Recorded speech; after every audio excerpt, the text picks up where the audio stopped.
वाढत्या तापमानाचा धाराशिवमध्ये महावितरणला मोठा फटका बसला। कळंब इथलं महावितरणचं जे सबस्टेशन आहे ते आगीच्या विळख्यात सापडलं। काल तब्बल 7 ते 8 तास आग इथं धगधगत होती आणि पूर्णपणे हे ट्रान्सफॉर्मर जे आहे ते जळून खाक झालेलं आहे। अथक प्रयत्न चालू होते। जवळपास 5 ते 6 अग्निशमन विभागाच्या गाड्या इथं होत्या।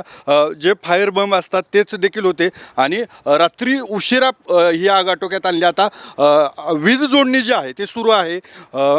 महावितरणचे कार्यकारी अभियंता आपल्यासोबत आहेत। कशामुळे आग लागली होती, काय कारण होती आणि आताची परिस्थिती काय आहे?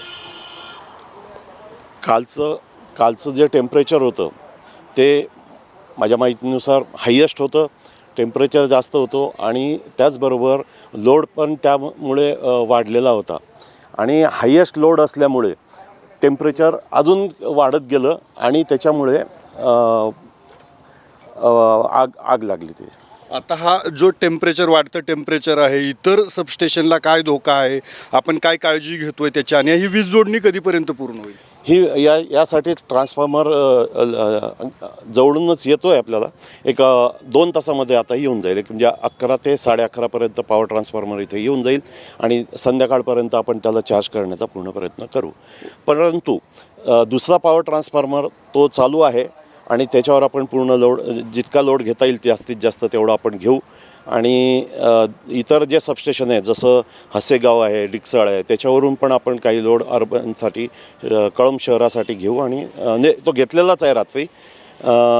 आणि आज संध्याकाळपर्यंत सर्व सप्लाय। इतर ठिकाणी अशी दुर्घटना घडू नये, आता ऊन तर वाढतं आहेच, याच्यासाठी आपण काय काळजी घेतोय?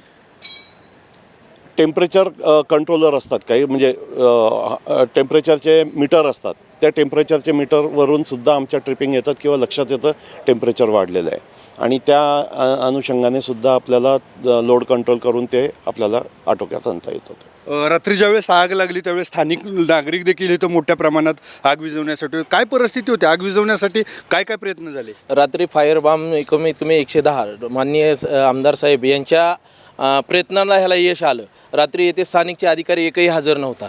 नेमानं स्थानिकचा अधिकारी हेडक्वार्टरला हजर राहून आग विझवण्यासाठी काय काय प्रयत्न केले? आगीचं स्वरूप कसं होतं? आगीचं स्वरूप एवढं भयानक होतं की आसपास जर थोडा वेळ जर लक्ष देत नव्हता तर अजून दुसरा जे ट्रान्सफर होता तो पेट घेऊ शकत होता। त्यासाठी आम्ही स्थानिकच्या लोकांनी गावातील अमृता फायर्सकडे जगायला विनंती केली आणि त्यांच्याकडून 110 बंप आणून ते फायरनं विझवण्याचा प्रयत्न केला।